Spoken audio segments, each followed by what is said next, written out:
প্রথমে হ্যালো সবাইকে, সবাই কেমন আছো? আশা করি ভালোই আছো। আর আমরা গেছিলাম নৈহাটি বড় মার দর্শনে।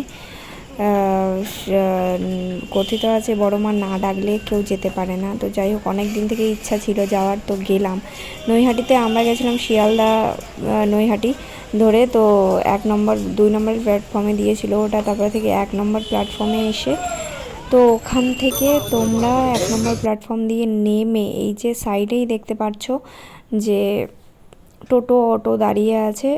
টোটো আর ওই ভ্যান রিক্সাগুলো, অটো নেই, সরি। তো যাই হোক, এখান থেকে ধরলেই বড় মা 10 টাকা করে ভাড়া।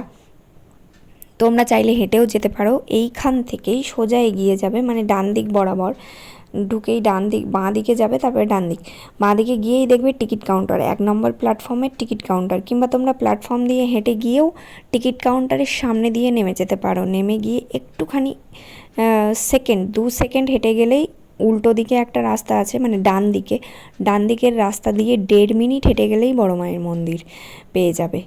তো আমরা গিয়েছিলাম ভোর 5:30টার দিকে গিয়ে, তাও অনেক লাইন ছিল, সবাই অনেক সকাল থেকে লাইন দেয়। আর এখানে দোকানগুলো দেখো সবই বন্ধ এত ভোরবেলা। কিছু কিছু দোকান খোলা ছিল। তো আমরা ডালা ফালা নিয়ে দাঁড়িয়ে পড়েছিলাম ওখানে, ঝুড়ি সমেত। ঝুড়িতে মিষ্টি তোমার ইচ্ছা মতো, তুমি যদি চাও যে কোনো জিনিস নিতেই পারো। ওখানে মিষ্টির দোকানও আছে।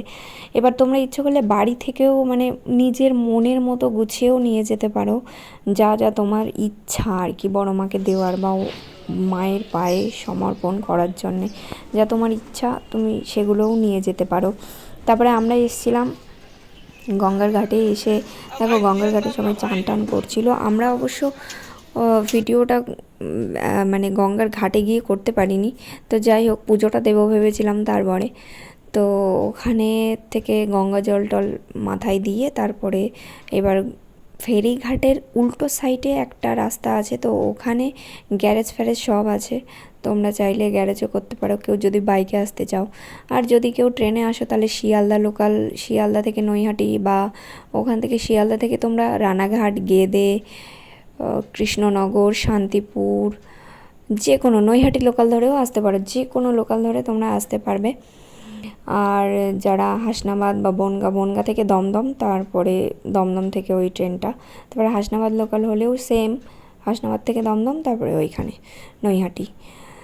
তো আমরা গিয়েছিলাম। এবার মন্দিরটা খোলে কখন? মন্দির খোলার আগে যে মায়ের পুজোটা হয় সেটা পুরোহিত মশাই করে নেন আগে।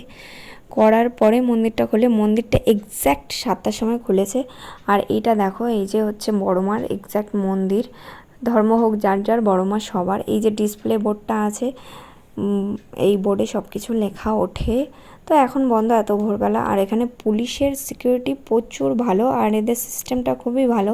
আর এই দেখো মন্দিরের পাশে ত্রিনাথ মন্দির আছে, তোমরা চাইলে ত্রিনাথের মূর্তিটা দেখতে পারো। আমি যাইনি, আমি দূর থেকেই ভিডিওটা করছিলাম, যার জন্য দেখানো যায়। আর দেখো অনেকগুলো মিষ্টির দোকান আছে, তোমরা চাইলে ওখান থেকে মিষ্টি কিনে নিতে পারো। তো যাই হোক, ফাইনালি আমরা প্রবেশ করছি। আর দেখো দেখতেই পাবে ডান সাইডে একটা বড় মার মূর্তি আছে, খুব সুন্দর, মানে দেখে মনটা এত ভরে যাবে, মানে তোমরা কল্পনা করতে পারবে না। একটা শান্তি, আলাদাই শান্তি পাবে। তো যাই হোক, আমরা ঢুকে গেছিলাম পুজো দিতে। এবার পুজো টুজো দেওয়া হয়ে গেছে।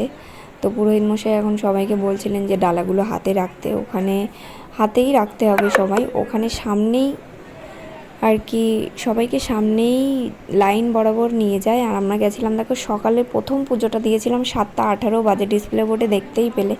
তো প্রথম পুজোটা আমরা দিয়েছিলাম, এত ভালো লাগছিল পুজোটা দিয়ে, মানে কি বলবো, শান্তি পুরো। বড়মা মনের আশাটা পূর্ণ করে দিলেন। তো সবাই আসবে, ভালো লাগবে।